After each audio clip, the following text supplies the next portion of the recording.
morning, good afternoon, everybody. This is always interesting because I have no idea how many people are listening on the other end.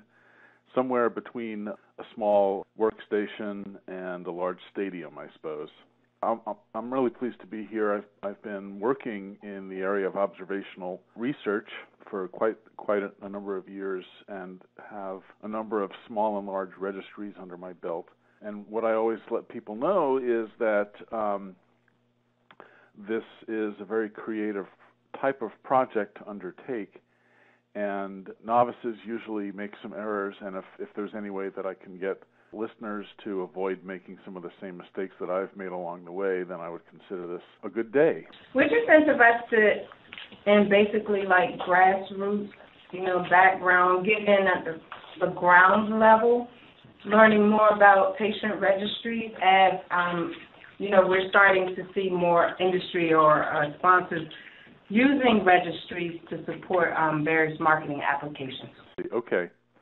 So you're not actually planning to build one, but you're seeing the data structure and the data coming through. So that's great.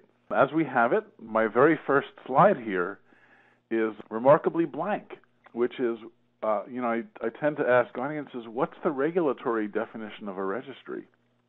And actually, I've never found one. The agency did put out some guidance on pharmacovigilance several years back, which does have some information about the use of registries for pharmacovigilance studies, the use of registry designs. There's other information about product safety studies, but I don't think that a registry is really defined anywhere in the code or the regulations or the guidances. And so, in a way, that's great because it gives manufacturers some ability to be a little more creative. They have a little more leeway in terms of how they design their studies, without any particular constraints or requirements. On the other hand, I think that it leaves many producers with a question mark about how they should really go about doing such a study and what are they taking on after all. So here's my definition of a registry. A non-experimental study of the process and or outcomes of care in a population of patients designated by a common condition, status, or treatment. Let's unpack that a little bit and see what am I talking about here. So by non-experimental, what we mean is that the study does not assign subjects to treatment or control, that the treatment that subjects receive is based on the physician's clinical decision rather than on what the study protocol assigns them to. Synonyms for this type of study would be observational, but since we know that it's impossible to observe something without having some effect on behavior, other people like to call them naturalistic studies, real-world studies, or studies of usual care. So we're trying to look at what happens in the course of regular medical diagnosis or treatment rather than trying to set up an artificial scenario.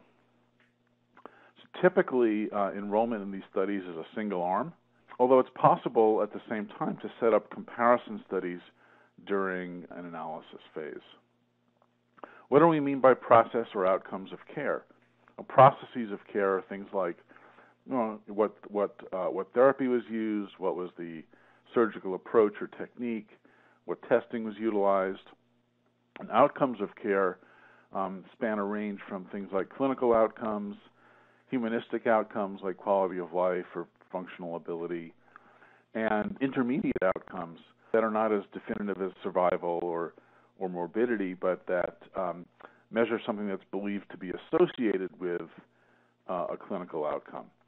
So if one is looking to reduce stroke or myocardial infarction, then blood pressure might be an intermediate outcome that you're looking to improve, with the understanding that improved blood pressure might eventually result in lower incidence of MI.